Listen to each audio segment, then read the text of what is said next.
Greetings, citizens, and welcome back to Nindie Nation. I'm Jeff, and after a couple of weeks off, today on episode 180, we're checking out every noteworthy indie game dropping on the Nintendo Switch eShop this week. Tell me down in the comments which games are tickling your fancy, and if you'd like to see something from this week, or maybe something we missed from the past couple of weeks during this Thursday's Nindies Nite stream, and we hope to see you there. It feels good to be back, citizens. If you've missed me as much as I've missed you, hit that like button and share this video to help us grow. Also, be sure to subscribe if you happen to be a fan of breathing? Let's get right into it. These are the 9 notable Nindies hitting the Nintendo Switch through Sunday, April 16th.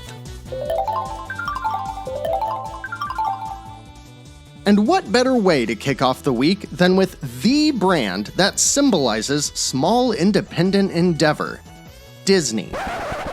Well, maybe not, but even though Tron Identity is based on a billion-dollar franchise, the game's creator, Mike Bithell, has deep roots as a solo developer, getting his start with Thomas Was Alone, and since releasing games like Subsurface Circular and the woefully underappreciated John Wick Hex. As a visual novel, Tron Identity is similar in style to the aforementioned Subsurface Circular, and drops you into a new grid where you'll play as Query, a detective of sorts on the case to hunt down whoever stole the MacGuffin in question.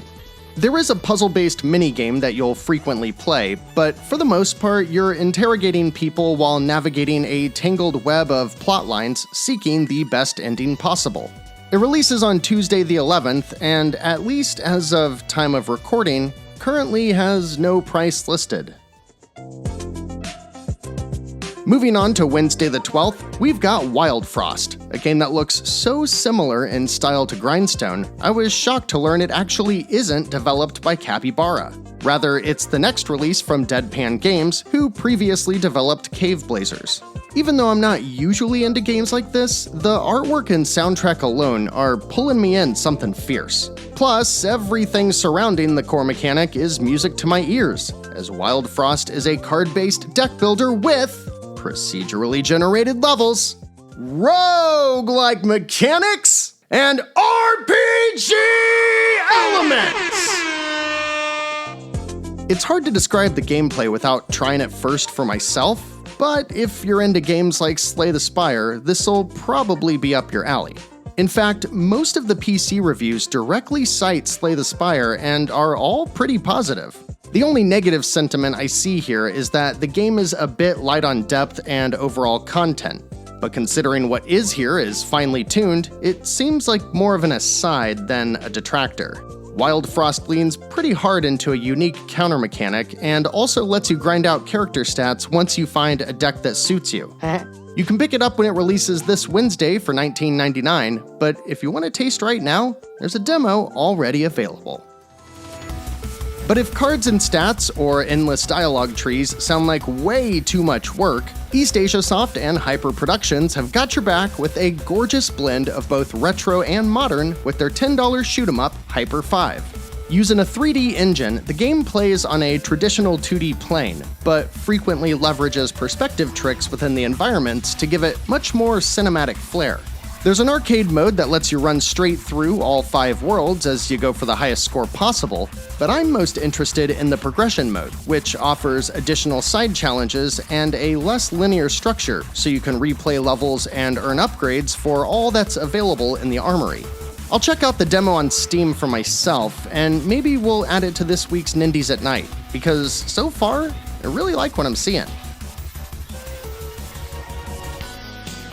Now looking to Thursday, we're setting our sights on NN Games, who's made a name for themselves by breathing new life into classic games which may have otherwise never seen a console release, or never even made it outside of Japan.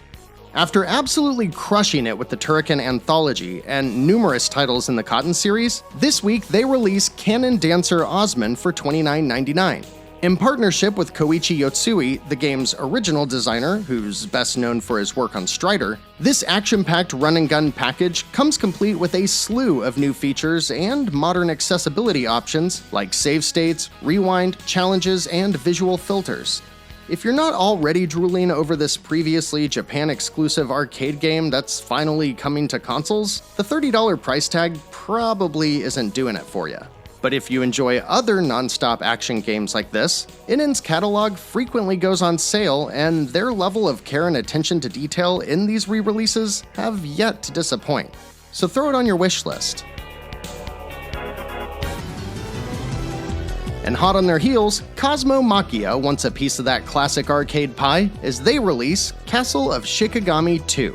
It's been 20 years since the acclaimed original by Alpha Systems, and if you've played a Tales or Phantasy Star Online game, you know that this team does great work.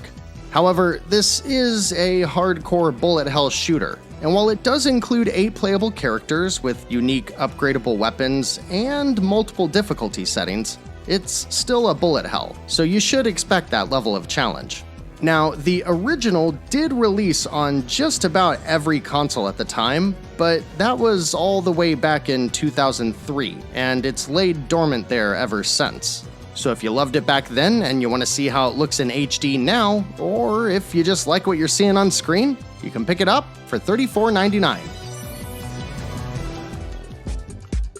On Friday the 14th, we've got 3 completely different games to touch on. GS Studios is a developer based in Russia who has a handful of well-reviewed but certainly dime a dozen mobile games under their belt, and this week their latest game, Ultra Pixel Survive, comes to the Switch by way of Ratalaika Games for $4.99. Honestly, I think this looks like a fun little time waster, and the more I dig into it, the more depth I find.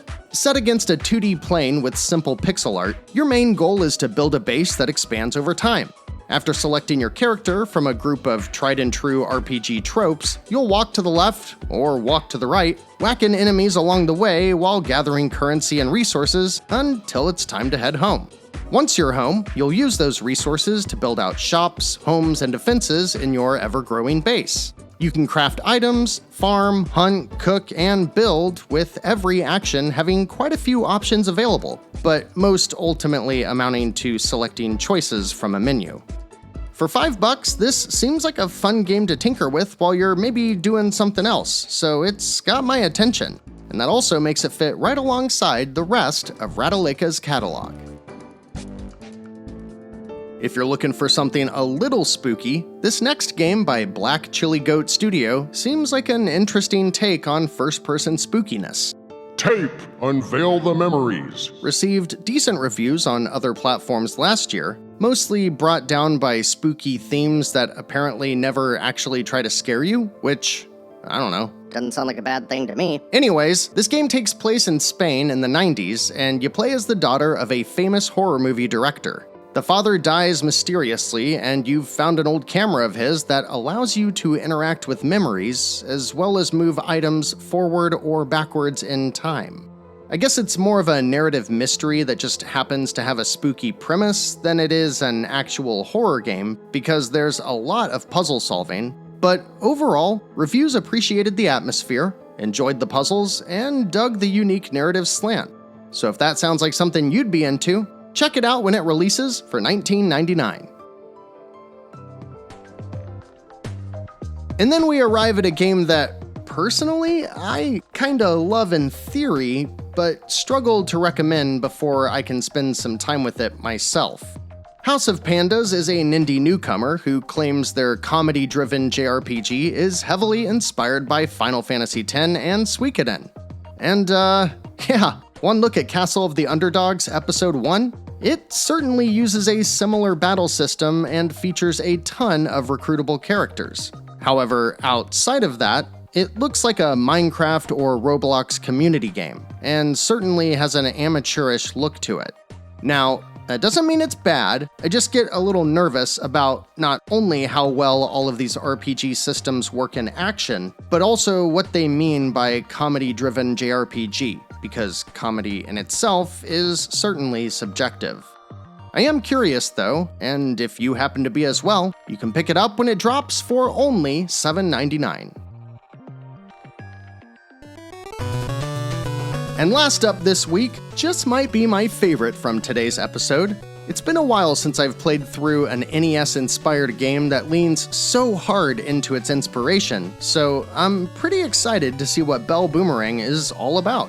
The developer, Narwhal Nut, is clearly taking inspiration from a slew of classics, as this action platformer seems to borrow from games like Mega Man and even Kirby with the level design, but considering the main weapon is a boomerang, it's safe to say the biggest inspiration here is Power Blade, which, by the way, that game is awesome and is included in the NSO membership, so go check it out if you haven't. In typical retro fashion, it looks like you can get all kinds of power-ups and will work your way stage by stage until reaching the bosses, which, from what I've seen, all look like a ton of fun. The soundtrack is great, the visuals nail what they're going for, it's priced right at only $7.99, and considering it's a rare Saturday release, I'd say Belle Boomerang is a great way to round out this week in Nindies. As for the other games released this week, if we happen to miss one that you'd like to hear more about, let me know and I'll consider it for next week's neglected Nindies. My picks for the week are Wildfrost and Belle Boomerang, but tell me down in the comments what stood out to you. Nindies Nite is back this week, where we play a couple of the week's biggest releases live on Thursday at 10 p.m. Eastern, but I'm torn about what we should play this week. Do you want to see games from the past couple of weeks, like Blade Assault or The Last Worker? Or should we focus on this week's releases? Next week is all over the place. We've got a wild rhythm fighting game called God of Rock, a dungeon-crawling RPG with Labyrinth of Zangetsu, and I'm not entirely sure how to describe Mr. Sun's Hatbox, but I am definitely intrigued. But that's all for next week, citizens, because we're all done for today. Thanks so much for watching, liking, subscribing, and sharing Nindie Nation with others. Until next time, I'm Jeff. This has been Nindie Nation episode 180.